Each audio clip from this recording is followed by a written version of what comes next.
Hey guys, so I want to talk to you about the Diva Queen Supreme, the icon, the genre, the theme, the moment, Miss Bougie, Lazy Bitch herself, Pedro Pascal.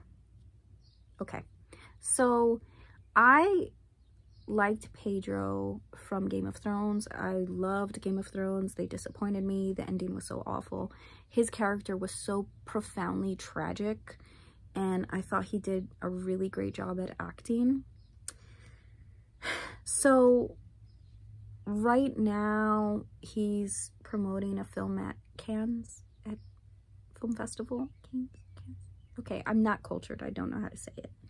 And he's promoting a film, and he's doing a lot of the, hey, how you doing, queen? How are we?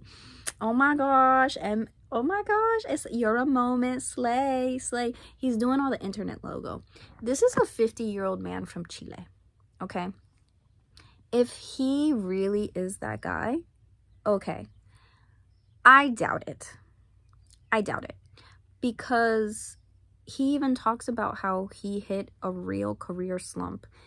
Hollywood is failing, it's dying. They're not making quality movies or TV shows. I haven't watched The Last of Us, but I did see even, like, I think they just did a finale, or they just showed an episode, and like it was down viewership. Like, I think it's very hard to hold people's attention. I think creators have mixed in politics into stories, and everyone is so afraid to just tell a good story. And I think Pedro and his team have recognized, like, okay, if we can make you a TikTok sensation, if we can,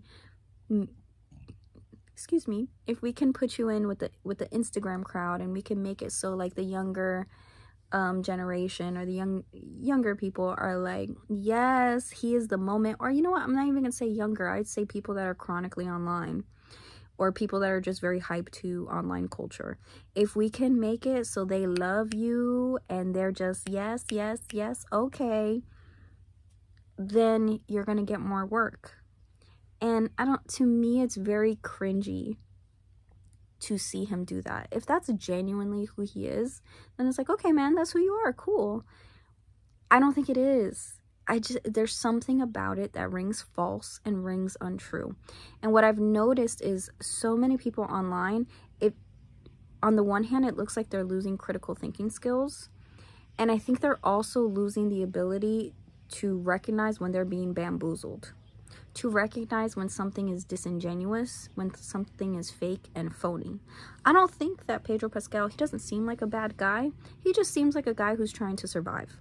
His job is to be an actor, and there's just not a lot of opportunities or parts available. And it does seem the more popular you are, the bigger Instagram follower, if you could get the TikTok kids to like you, they're gonna offer you roles, and they're gonna want to put you in things. And the thing that's depressing about that is they are not just going by pure talent. That's what it should be. Is he a talented guy? Yes, I know that you want to pay attention to, you know, is he popular? Does he get the masses going? That's always been a part of it, right? But I think internet culture is incredibly fickle.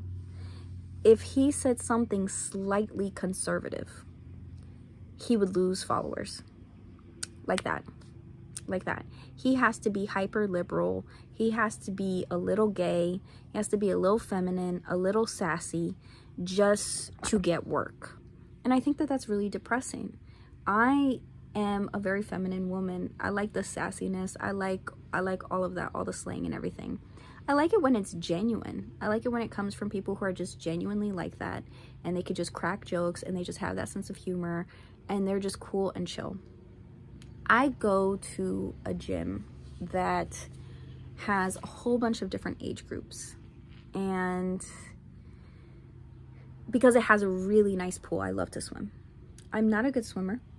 I'm not an athlete, but I love to swim, okay? The backstroke, all of it, float, all of it.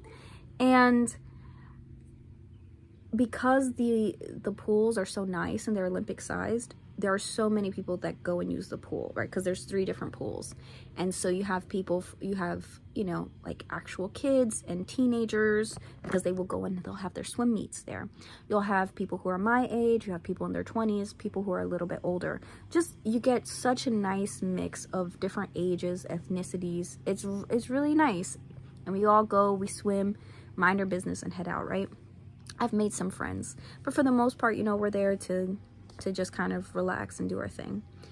And I was in the middle of getting dressed, and like teenagers came in, like teenage girls, because they were doing their swim meets. And so they were to my left and they were to the right. I was just right in the middle of them. And it was very interesting because they were all talking about the girls that they found ugly. They were cracking jokes about race stereotypes, different races. It didn't sound racist. It sounded like they were making fun of stereotypes. But because the thing that really stuck out, and it was a lot of the girls, it wasn't like somebody else's stereotype. It was, I'm part of this racial or ethnic group, and I'm also making fun of it. So that's what it was. But the biggest thing, the most alarming thing, was how much they focused on the other girls' looks, how quick they were to say that they were ugly, that they were unattractive, that they weren't much to look at. That was more loud and noticeable than like cracking little jokes of like, because to me it wasn't that big of a deal, because it was like an Asian girl who said something about being good at math. You know what I mean? So it's like, when you compare it, and it seemed like in jest, and they're just having a good time. They're just cracking jokes. And again, part of their own ethnicity. So I don't see anything wrong with that. But it was that, it's, you know, being at the age, you're so impressionable, you're going through puberty, you hate your body, you just hate everything. And they were just harping on how ugly that girl was. And I think that she and another girl they were talking about are swimming right now. And this is an open area, and they could just come in at any moment. But it was very interesting to me because it shows you all of this hyper focus that has existed on the internet and in politics on being a good person and fat acceptance and you gotta be nice and you have to do this. It's BS. It's BS. It has not translated to the real world. It hasn't translated. These girls were in their teenage years. They have grown up with the internet. They've grown up with social media. And they were very quick and very comfortable talking about how ugly another little girl was, cracking jokes at stereotypes. So it's like all of everything that's going on the internet is not matching up with real life or real world situations. What are we doing here? And then I was thinking, like, how growing up with that,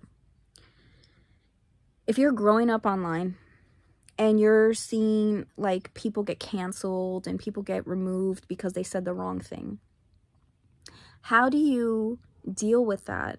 What cognitive dissonance are you using when in your life you're equally judging other people and criticizing other people's looks and putting other people down, and you're cracking stereotypical race jokes?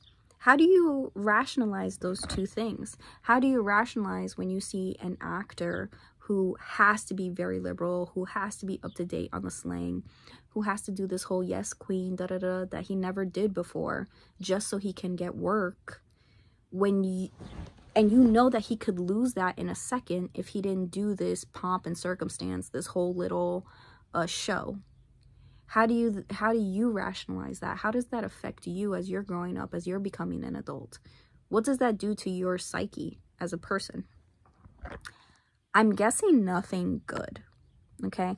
One of my favorite professors, it was a sociology class at UCC. It was great. I forgot his name because this was years ago. But he was an older black man. He was from Nigeria. And he walked in. And then on the board, he writes, let me see. It was stereotypes. He wrote, Jews are cheap. Spanish people have a lot of kids. I think blacks are lazy. And this man, he did it, and then he sat down and he just waited, and we're just looking at the board like, what? And then he was like, how do you guys feel about what I wrote on the board? And it was very interesting to have everybody point something. They're like, well, you know, I was going to get offended, but then you wrote the thing about black people and you're black yourself. So then I'm like, I didn't know how to feel. Or he's like, how do you guys feel about these stereotypes? It was just such a great way to start the class. And he made us like be aware of our biases, but he was also like, people have stereotypes. It's okay. He's like, as long as you don't hold these to heart, as long as you don't let it become hate, what does it matter? And it was when we went through the research, the science, it was such a cool class. And like, we were able to crack jokes. We were able to talk about like the stereotypes we had. We were able to talk about some sensitive ass topics, and we all did it super respectfully. And he was just perfect about it. And he's like, listen, it's disingenuous to pretend that people don't have stereotypes. And then we talked about like our brain and how there's like, your brain is just firing off so many thoughts, and it's just trying to make sense of the world. And he's just like, you know, it's okay, but then you take a step back and you don't let it become anything serious. It's not that deep. It really isn't. And I thought that was a really good class. And then we also did talk about hatred, and we talked about how people do let things become like race focused, and then they're way off the banana boat. But he talked about just being a normal person, and like, it's okay to have some stereotypes. It's okay that you're gonna be a little fucked up now and then. Rein yourself in, crack a joke, and move on. And it was just such an amazing class. And I've had other classes like that. So what does it say that the internet has become this place of like moral uprightness, and like, you have to be like this, and you have to, and silence is violence, and you gotta support Gaza, and you gotta do this, and you gotta, or if you're Jewish, you gotta support Israel, you gotta do this. And it hasn't produced a world that is kinder in real life. It has not produced a world that is more empathetic. It has not produced a world that connects with each other more. It has done jack squat. And it does seem like humans, because of the internet, it does seem like everybody's just putting on a show. That's why I think a lot of people have said like the internet is not fun anymore. It's not interesting. It's not exciting. It sucks. What? So you can go on Instagram and you could see people's curated photos of how great their life is, and you have no idea what's actually going on behind the scenes. It's very selective. It has filters. That has even translated to wanting this perfect picture in real life. Dorm parties. I saw an article where a mom spent $2 or $3 grand to announce the school that her daughter got in. Why? You know, I think it's one thing to just be like really excited. All you had to do really back in the day, you got a hoodie. You got a hoodie, you got a shirt, you made a little sign. Who gave a crap? You're spending $2 or $3 grand on a bed party. I'm not gonna lie, it looks pretty. I'm a sucker for aesthetics. I'm not gonna lie. But in reality, what is that? You snap a couple pictures, maybe you put it on your story, and you're like, okay, that's it, I guess. So there's so many things that are they're just so insanely fleeting, and it's all about getting that picture so you can get those dopamines, so you could get it from the likes, you know? And it's just sad. When are people gonna be sick of this? The internet is screwing around with people's critical thinking skills. All of those people who are like, he's a vibe, he's this, he's that. Take a step back. This is a 50-year-old Chilean man. He hasn't gotten a lot of work. You don't know who he is. This is all a show. This is a spectacle. And, you know, you could crack a couple jokes. You could be like, hey, that's kind of cool. It's cool that he flew commercial. That's fine. But, like, doing all this, like, I don't know. Society's crumbling. We're one of the loneliest generations. I have talked about how I'm from Jersey. I'm a Jersey girl. I'm very proud of it. But I've noticed so many people will be right up my ass when I drive. And I'm like, you need to go away. And I'm seeing more like people going, doing all of this. Guess what I'm seeing? I'm seeing way more car accidents. I had some raggedy hoe. I have to admit how she handled it. I was like gobsmacked because she was just so, okay, here's the insurance. Here's the license. It is what it is. No apology, nothing. I was parked at an Indian restaurant and I was eating my little wrap with my french fries. This woman was parked on the other side, don't know how to drive, and I see her backing up. I was like, is she know she gonna hit my car? Is she gonna hit my car? And I should have beeped, but it was one of those where, like, because I was eating, I was like, is this really happening? Like, is she really that close? And she bumped into the back of my car, and then she's like, oh, weren't those scratch marks, weren't they there? No, bitch, they weren't. If they were, I would have told you, but she hit it a little hard. I was like, what the fuck is this dumb bitch doing? It chipped my little paint a little bit. And she was just like, okay, well, we could just call the insurance. And she was just walking me through it because I was just so like, I couldn't really register. I was just like, you were backing out. I was here before you. You saw this big ass car. I have a road. What?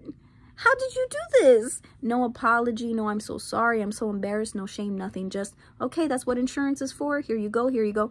A little impressed, but a little ticked off. I was like, okay. All right. No compassion, no apology, no nothing. No, like, oh my God, I'm so embarrassed. Like, oh my God, my driving skills are not great. For you to back up and hit a parked car, you're not knowing how to drive. So I don't know what this is. So I don't know, the Pedro Pascal thing, it just makes me really sad. You know what I mean? Like, it should just be, is he talented? Is he talented? That's all it should be for him to get work. But the fact that you have to do this whole song and dance, I know that Hollywood has always been like that. You know, there have always been celebrities who call the paparazzi on themselves, or like they'll sell pictures of their kids because they'll make millions of dollars. Like, I'm very aware. But I think now it's like Hollywood is failing. There's so few lucrative jobs. There's so few projects that are interesting and exciting. And so it's just very sad to see him put in like this fake persona just so he can get like a little crumb, just so he can do this or do that. Like, what does it matter if you're the internet's boyfriend or anything like that? It's not worth anything, you know?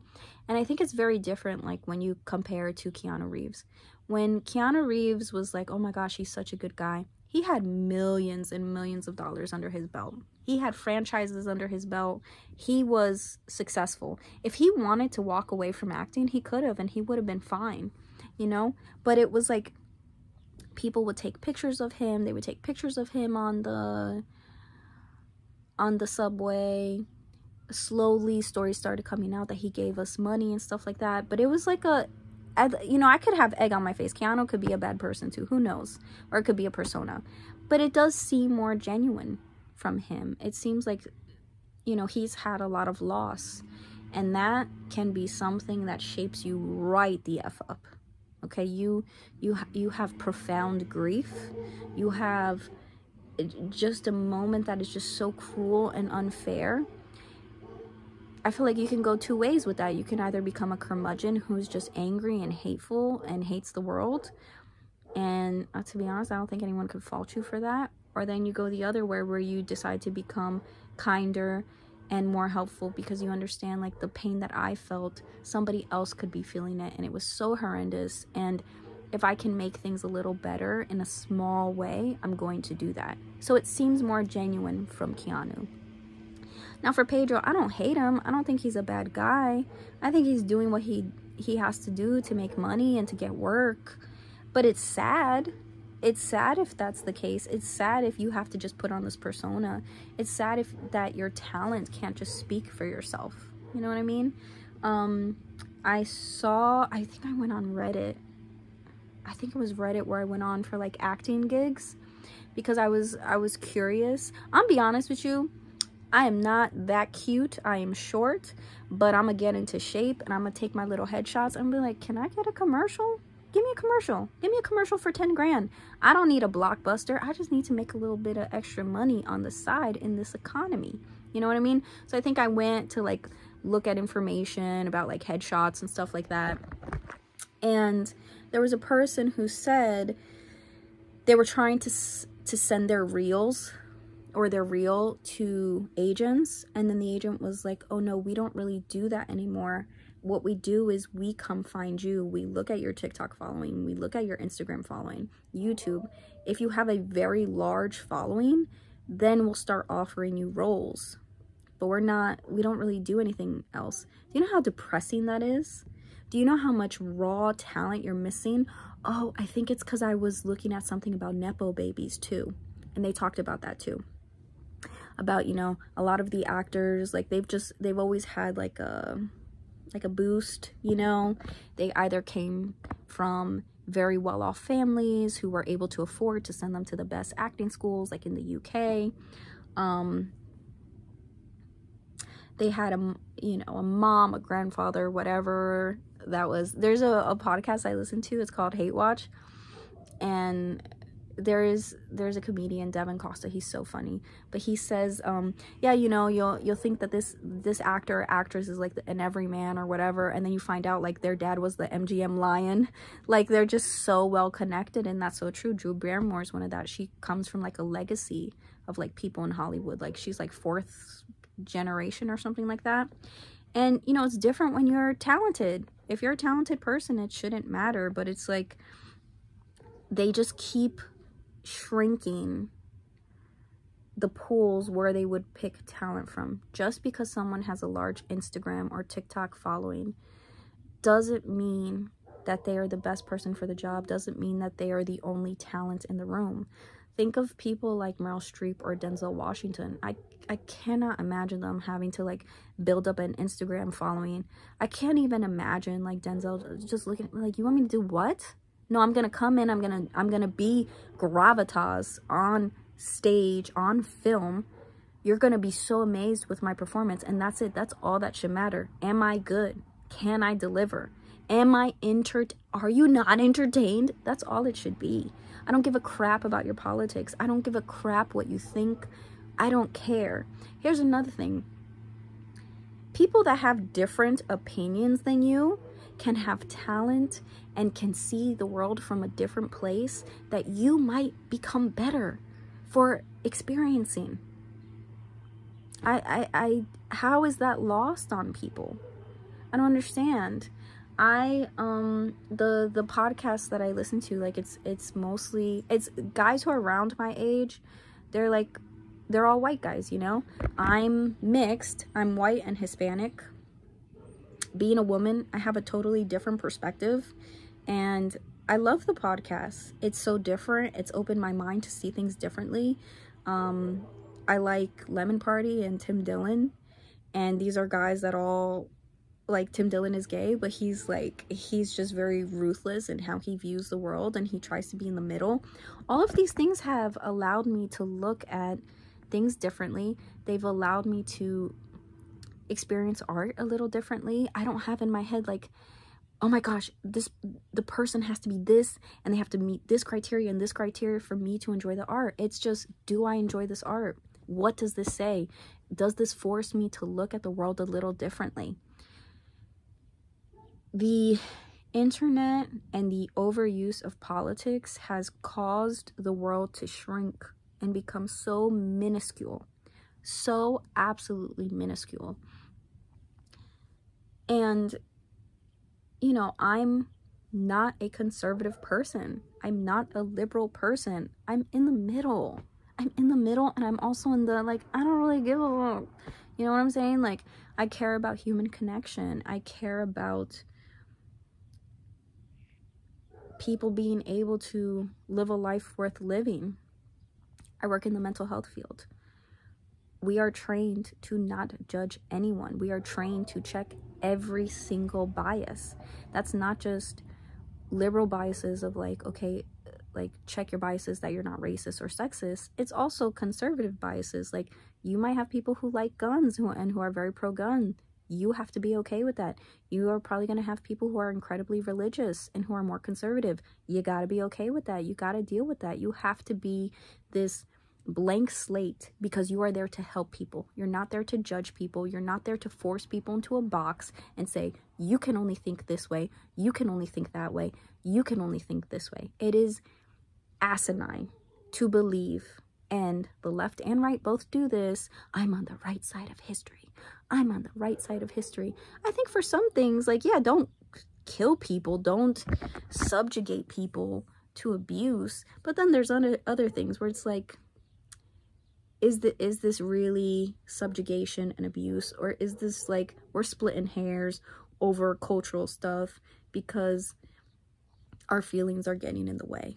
You know what I mean? And anybody that has had to fight for their rights, the other sides always feel like for there to be equal rights, they're losing their rights.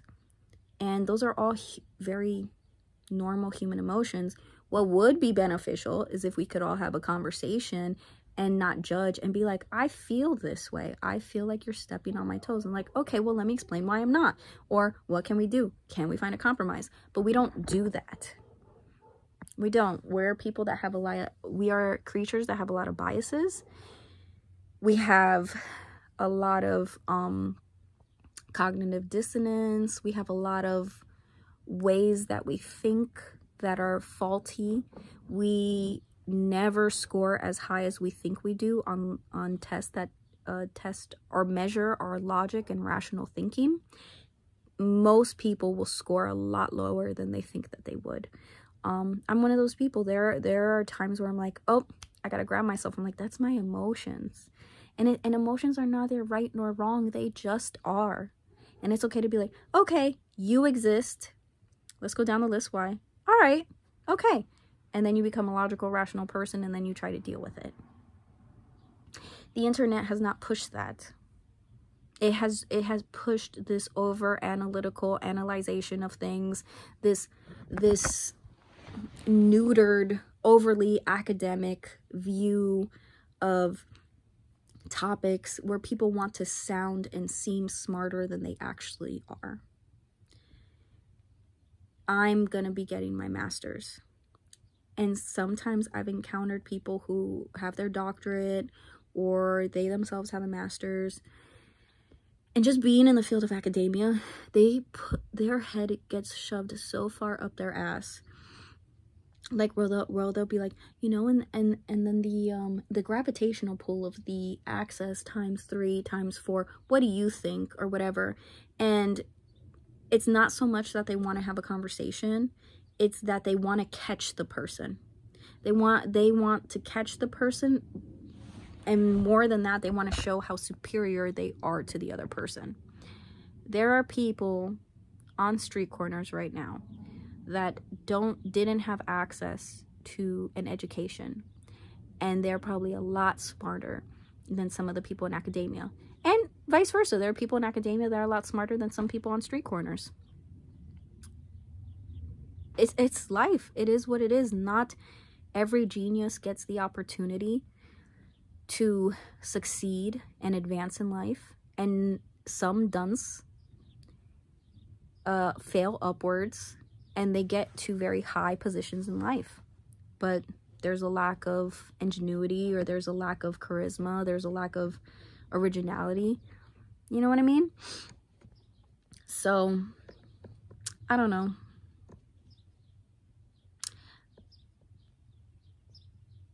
I think the world is in bad shape, and I try to be like really positive, and like, you know, I'm being more social. One of my neighbors, different politics than me, different views. I used to judge her very harshly for them, but she's a huge animal lover and she's awesome. And we sat on the porch and we just cracked jokes. And there were views that she had that totally surprised me. I'm like, oh wow. There are some views where I'm more conservative than she is, and there were other views where I'm more liberal. Who would have thunk it? Who would have thunk it? And we actually had a really nice conversation, and I really enjoyed. I kind of hope we talk again. I like connecting with people. I don't like having these boundaries of, well, you believe this and I believe that, or being hyper focused on how I identify. It's meaningless. Like, I'm Italian, Dutch, and Colombian. I don't look it. I know I look more white. I'm very aware. I love being Colombian. I love the food. I speak Spanish fluently. I can read it, write it. I gotta work on the Colombian accent. Comes in, it goes out. Comes in, it goes out. I don't know, because, you know, every time you say that, then people are like, well, say something in Spanish. Dame más gasolina. I'm not gonna do the accent because I'm put on the spot. Dame más gasolina. Yeah, that's all I'm gonna do. That's all I'm gonna do. But, you know, I come from a varied cultural background. I don't look it. I've had people be weird about that on both sides, you know, and it's very funny. When I've had some people ask me, like, okay, how do you identify? I'm like, I really don't like it, because it depends on how the world sees me. I've been around people, all different ethnicities, where if they think that I'm just white, I'm treated a certain way, sometimes positive, sometimes negatively. And then if they find out that I'm Hispanic, I'm treated either more positively or more negative. It's very interesting. It's very funny. My looks didn't change. I still look this way, but it's just the reality of, like, oh, but this is my heritage. My mom is fully Colombian. It's very funny, you know? And so, like, I don't know. I just don't care. I don't care, because the world is going to identify me whatever way it sees fit. People are going to judge me and do whatever they want to do based on my looks, or based on, you know, the fact that I'm really short. I'm 4'10". So I'm not a threatening person. I don't think anyone has ever felt threatened by me. I would be very interested. I'm like, oh yeah, okay. I'm not gonna lie and say that I'm a chump, but I'm a tiny little thing. The world's always gonna view me however it wants to. That's okay. It's not that big of a deal. I'm a heterosexual female. I don't need to talk about that crap all the time. You know? Who cares? Who cares? I like men. Who cares? Those are some of the least interesting things about me. It's not, you know, when I meet people and, like, you learn their background, you're like, oh, that's cool. Honestly, I get excited because I'm like, is home cooking gonna enter the chat? That's all I care about, okay? It's like, oh, I'm Italian. It's like, you cook it? No. I don't care. I don't care. You're Lebanese? Okay, what snacks are you bringing? Nothing? Don't care. Don't care. I love food. I love food. I love food from all different countries and cultures. It's awesome. And it's cool. It's cool to share that stuff. But it's like, being hyper focused on this is also part of, like, what's contributing to everything. I feel like everything is just tied in, right? Like, there was an Asian girl, and she was talking about fruit stands, and then she was talking about, like, there was this white girl, and she said, like, oh, are we using the fruit stands? Like, are they hygienic? Is it clean? Now, she could have been asked, the Asian girl took it to mean, like, oh, she's saying, like, the people who run the fruit stands are dirty, da-da-da-da. But she could have meant it a lot of different ways. Like,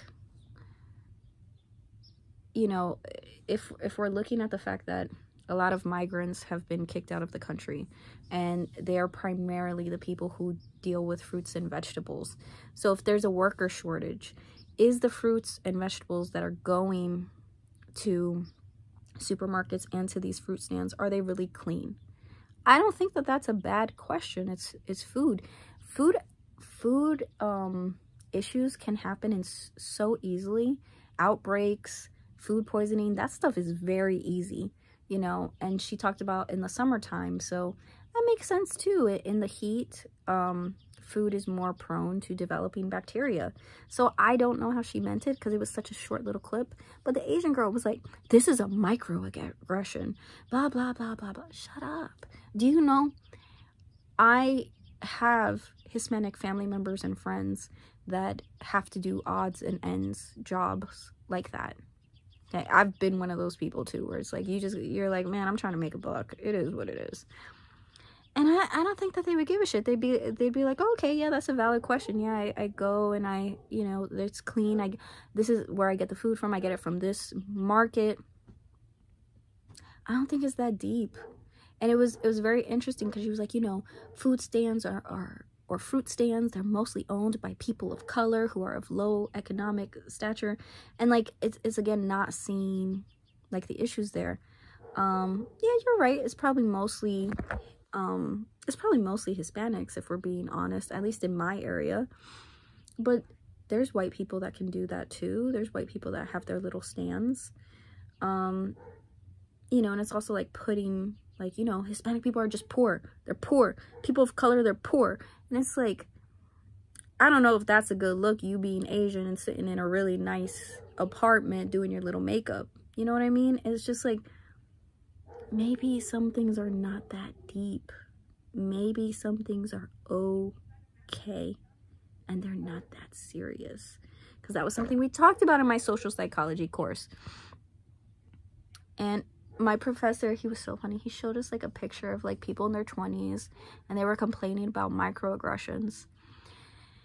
And I think there was a Japanese girl and she talked about like how people made fun of her for eating rice. And he like paused it and he's like, can you imagine an actual Holocaust survivor who had to watch their child be taken off to the gas chamber, who lost their parents, their siblings, who were the only sole survivors, who saw things that were like pretty awful? Can you imagine them sitting with this group and hearing that girl talk about being told she likes to eat rice? It's not the same. It's not the same as a what do they do when they do like ethnic cleansings? There's no shortage in this world of actual true hatred and violence. Like, yeah, sometimes people can suck, but then like sometimes just like let shit go. Like, it's not that deep. Like, you don't need to join a victim circle because something like that happened. I think we gotta have a scale. We have to have a scale of severity. Okay, white girl. Okay, I'm in a 99-cent store with my mom. My mom and I were speaking Spanish to each other. My mom looks more Spanish. I just walk into the 99-cent store, actually. I just walk in. I had a bag from Walgreens because I had my dogs with me and I had to buy Dramamine because my dog Emmy, rest in peace, my little fur baby, she got nauseous. And so I went and got her Dramamine. And so then I walk into the 99-cent store. I only walked in like a foot or 2 feet because my mom is right at the cash wrap to my left. I was like, oh, there you are. I was only going to the store to look for her. My mom and I, we start talking because sometimes we talk in English, sometimes we talk in Spanish to each other. It's a whole bunch of Spanglish. And the girl at the cash wrap is a white girl, brown hair, brown eyes. And she's looking at my mom and she's looking at me, and I have the Walgreens bag and I'm reading the Dramamine dosage because I have to do the math and figure out how much I can give to my dog. So I'm like just thinking, I'm like, okay. The girl kept staring at me and I could feel her staring at me. I'm like, okay. And then she's like, where did you buy that? And I was like, Walgreens. And I show her the bag because the bag is like hanging from my arm. She's like, oh, okay, because I just asked because we sell it too. I never fully walked into the store. I walked into the store a foot or 2 feet. My mom was at the cash wrap, but that was it. And I looked at her and I was like, do you need to look at my receipt? She's like, no, I'm just saying. And then I looked at my mom, and then me and my mom started speaking Spanish. I'm like, you see what this bitch, am I crazy? What is wrong? She's like, ignore it, Steph, ignore it. Because I'm known to have a temper. And people are very afraid of me and my family. I become a tiny angry leprechaun. And I was like, I was more flabbergasted at like the lack of logical thinking skills. I'm like, you saw, how did I go How did I transport myself to get this Dramamine? That I just like physically manifested it? I was like, what? And I was like, I guess she got upset because me and my mom were speaking Spanish. I don't know. And it sucked, but it was more so like I made fun of the situation. And I was like, oh, okay, she kind of sucked. And I moved on. I didn't need to join like a little circle or anything like that. Like, it's, again, there are people who go through genuine racial abuse. There are people who are like, they've lost out on opportunities, they've been disrespected while they were with their kids. That is disgusting. But it's like, if someone, people used to crack jokes at me too when they found out I was Hispanic. Oh, you eat rice and beans all the time. And it was funny, every single time I would bring someone over my house, I swear to God, without even telling my mom she had made rice and beans, I was like, crap. I was like, every time. I was like, I swear to God, we eat different things. But you know what? Rice and beans is delicious, so who cares?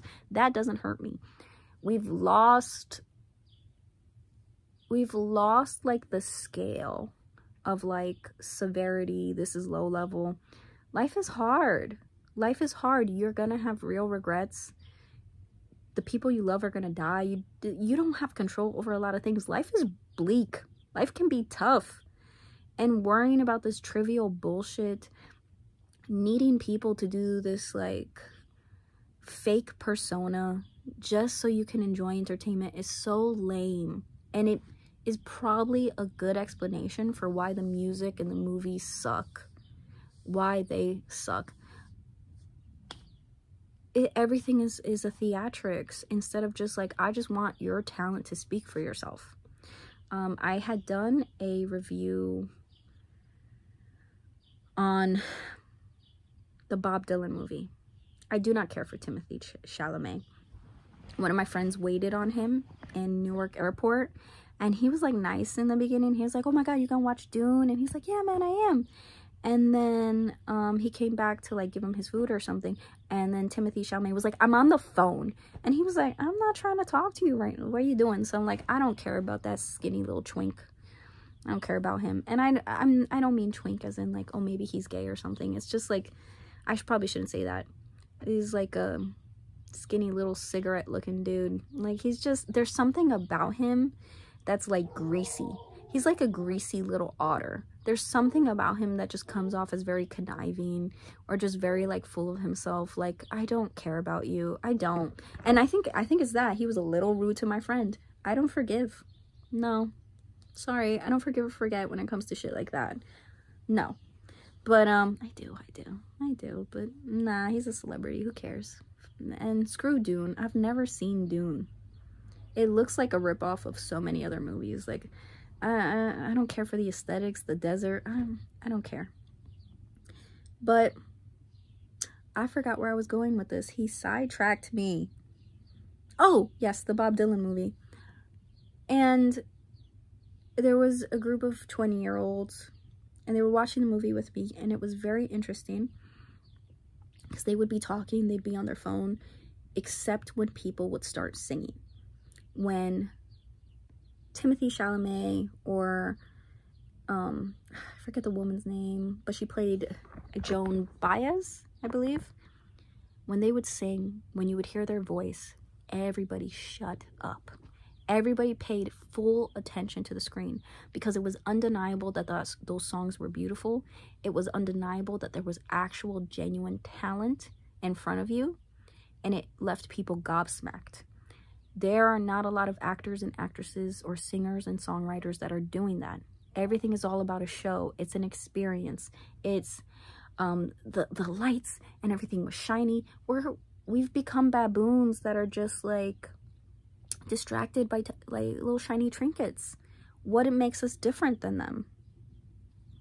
We've lost, some of us have lost the ability to just look at depth and beauty and rawness and the ugliness and the grief and the sadness that is just tied up in this human experience. Everything has become very trivial, very meaningless. It sucks. It sucks. And, you know, I know that sometimes I do too much because it's like, but it's just, sometimes it feels like people have their heads in the sand. Just, if he's a good actor, he's a good actor. Don't do this whole yes queen, yes queen. Shut up. And you know what, a lot of you don't have the charisma or the confidence or the swagger to pull off a lot of the internet slang. A lot of you don't. A lot of that slang was created by Black people, especially Black gay people, drag queens. They could sass you right out of town, okay? I think older women from the South, very, very sassy too. I think there's a certain age of women where you just don't care and you're just like, I'm just gonna pop off and I'm just gonna mouth off because it is what it is. But a lot of the people using the slang, it's like, you don't have it. Don't say it. Don't say it. It's weird. It comes off cringy. It comes off unnatural. Just be you. Be corny. It's okay. It's okay. Don't do it. Don't do it. You're fine. You're fine. But yeah, that's what this long video essay has been about. And I swear I'm gonna keep harpooning this view set. I genuinely love people. I genuinely love good art. It's human connection. I love all of this stuff, and I feel like we're losing it. I feel there have definitely been things that we as human beings should be ashamed, we should be disgusted by, but it hasn't stopped. None of those things have stopped. Being hyper focused on identity has not moved the needle in terms of compassion and a reduction of violence among each other. Being hyper focused on canceling people has not created a world that is kinder or more compassionate. I don't see a lot of benefits from the overuse of the internet and the overuse of social media. I constantly see videos online that are like the friendship epidemic, the main character syndrome, parents don't know how to raise their kids, teachers are quitting because kids are atrocious, romance is not really alive. Just all these things that used to be beautiful and used to occur in life now seem like they're disappearing. You know, I saw the post about the guy in a polyamorous relationship. Here's the thing. If that's your jive, that's your jive. Live your life. Live your life. But baby, don't put that online. I don't need to see your girlfriend's panties with the little QR code that then if you do it, it takes you to like it was like a Google Docs that then had like using emojis, like different sexual acts that were okay and not okay. Baby, you're an adult. You're an adult male. You don't need to do the like emoji where it's like with the tongue and the water and the eggplant and then go, this is okay. Or then like the peach and the eggplant and go, this is not. You look stupid. You look like a child. Don't do that. It's not necessary. You and your girl are into that. Do that privately. Have some shame. Have some embarrassment. It's okay, because that's not a normal way to live your life. I'm sorry. The psychology behind that specifically, I have to look at the psychology behind polyamory, but behind that of acting infantile, it's not good. It's not good, you know. You shouldn't have to do that. You shouldn't have to go through all that to make this QR code for the guys that she's sleeping with. You want to be a cook, baby. And then just have that discussion with your partner, like, hey, this is what is cool, this is what is not cool, and that's it. Leave it there. You're doing too much and not enough at the same time, and it disappoints me on so many levels. I'm disappointed. But those were just some things I wanted to get off my chest. I realized I did a whole little gambit. Every time I'm like, you know what, I'm gonna do the YouTube shorts, I'm gonna do it, and then I look at the time and I'm like, 17 minutes have passed by. Like, I just wanted to do a minute. I'm just a rambler. I'm just a rambling man. It is what it is. But yeah, let me know what you guys think about Pedro Pascal Zaddy. Let me know if you think that the world has improved at all because of the internet, because I'm sure that it has. I'm sure that there have been some benefits.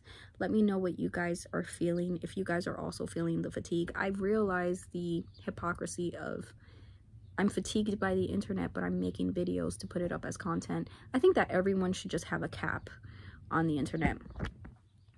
I might go on for an hour and then I'm like, okay, I gotta go I gotta go touch grass. And I realized that if the sun is out, now that it's getting to be summertime, I'm not on the internet as much.